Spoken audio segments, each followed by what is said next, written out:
अस्सलाम वालेकुम व्यूवर्स, कैसे हैं आप सब। उम्मीद करता हूँ सब बाखैर और आफियत होंगे। अल्लाह शाद आबाद रखे। व्यूवर्स, एक ऐसे मसले पर आज बात करेंगे कि जो अक्सर लोगों को देखनी पड़ती है, और वो है यूरिक एसिड का प्रॉब्लम। यूरिक एसिड क्यों होता है, किन खुराक से होता है, किन वजूहात की वजह से होता है, और इसका होम्योपैथिक में क्या इलाज है, इस पर बात करेंगे व्यूवर्स। लेकिन अगर आप मेरे चैनल पर नए हैं और अभी तक आपने चैनल को सब्सक्राइब नहीं किया तो चैनल को सब्सक्राइब कर दें और बेल आइकन दबा दें, ताकि इस तरह की मुफीद वीडियोस आप लोगों को वक्तन फ़वक्तन मिलती रहें। व्यूवर्स, यूरिक एसिड की जो नॉर्मल वैल्यूज़ हैं, फीमेल में 2.4 से 6 तक है, और मेल में जो है वो 3.4 से 7 तक है।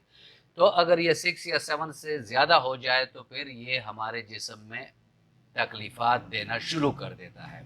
पहले ये देख लेते हैं कि यूरिक एसिड क्यों बनता है, क्या वजूहात है, किस वजह से ये बनता है।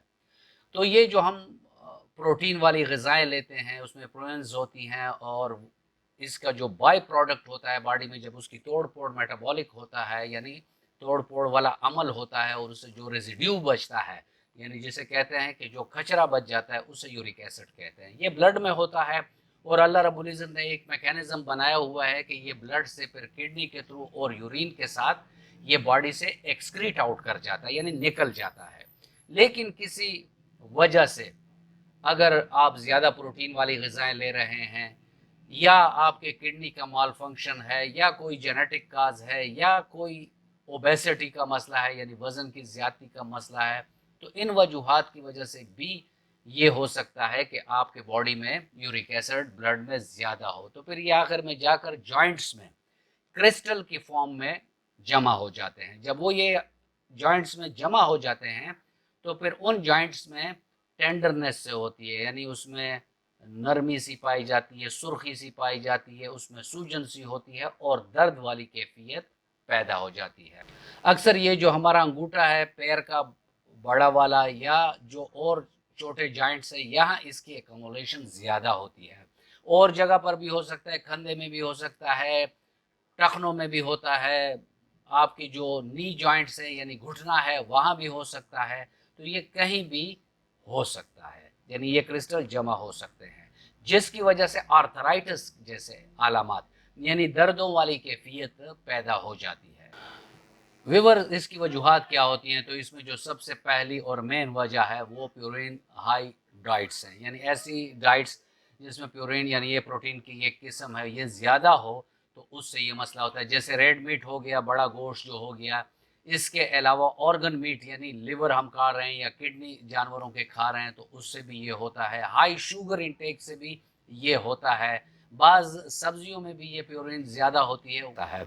दूसरी वजह जो है इसके होने का वो है किडनी डिजीज़, कि गुर्दे में कोई पथरी है या कोई और मसला है, गुर्दे की फंक्शन ठीक नहीं है, सही तरह फिल्ट्रेशन नहीं हो रही, कोई और मसला है गुर्दे में, जिसकी वजह से वो बॉडी से ये जो एक्स्ट्रा वेस्ट मटेरियल्स हैं इसको सही तौर से निकाल नहीं सक रहा, तो उसकी वजह से भी फिर बॉडी में यूरिक एसिड ज़्यादा हो जाता है। व्यूअर, इसको हाइपर यूरिसीमिया भी बोलते हैं। तो ऐसे खुराक अगर हम लेते हैं कि जिसमें हाई फ्रक्टोज हो, तो उन खुराक की वजह से भी यूरिक एसिड एलिवेट हो जाता है। साथ में अगर हम कोई ऐसे डायरेटिक्स ले रहे हैं तो उसकी वजह से भी सही फिल्ट्रेशन हो नहीं पाती, जिसकी वजह से यूरिक एसिड बढ़ जाता है। इसके अलावा व्यूअर, जो लोग शराब या बेयर इस्तेमाल करते हैं तो उनकी यूरिक एसिड भी बड़ी होती है। जो लोग मोटापे के शिकार होते हैं उनकी भी यूरिक एसिड ज़्यादा होती है। डायबिटीज़ में भी ये मसला काफ़ी ज़्यादा देखने में मिलता है कि डायबिटिक पेशेंट की भी यूरिक एसिड की वैल्यूज़ बढ़ जाती हैं। कीटोजेनिक डाइट्स और हाई सोडियम यानी नमक वाली ज़्यादा ग़िज़ाएँ भी ऐसी होती हैं कि जो गुर्दे की फ़िल्ट्रेशन या एक्सक्रीशन की जो प्रोसेस होता है उसको मुतासर करती है, और उसकी वजह से फिर यूरिक एसिड बढ़ जाता है। इसके अलावा हाइपोथायरॉयडिज्म के मरीज़ जो होते हैं उनमें भी यूरिक एसिड का मसला ज़्यादा देखने को मिलता है। अलामात इसके बड़े सादा से हैं कि जिन जॉइंट्स में यूरिक एसिड एकमुलेशन हो जाती है उनमें स्टिफनेस होती है, यानी अखड़ाव की कैफियत होती है, उनमें सूजन होती है, उनमें सुर्खी होती है, उनमें दर्द होता है, और स्पेशली फिर पेशेंट जब सुबह सवेरे उठते हैं तो उनके तमाम जिस्म और जोड़ों में जकड़न सी पाई जाती है, जैसे जकड़ लिए गए हों, और मूव करना ही पेशेंट के लिए मुश्किल हो जाता है। व्यूअर्स, होम्योपैथिक में काफ़ी सारी अद्वियात हैं जो अलामात के मुताबिक आप मरीज़ को दे सकते हैं, और होना ये चाहिए कि आपने टेस्ट के साथ डॉक्टर के पास जाएं, होम्योपैथिक डॉक्टर के पास अपने अलामात बताएं ताकि आपको वो बिलमिसल दवाई दे सके।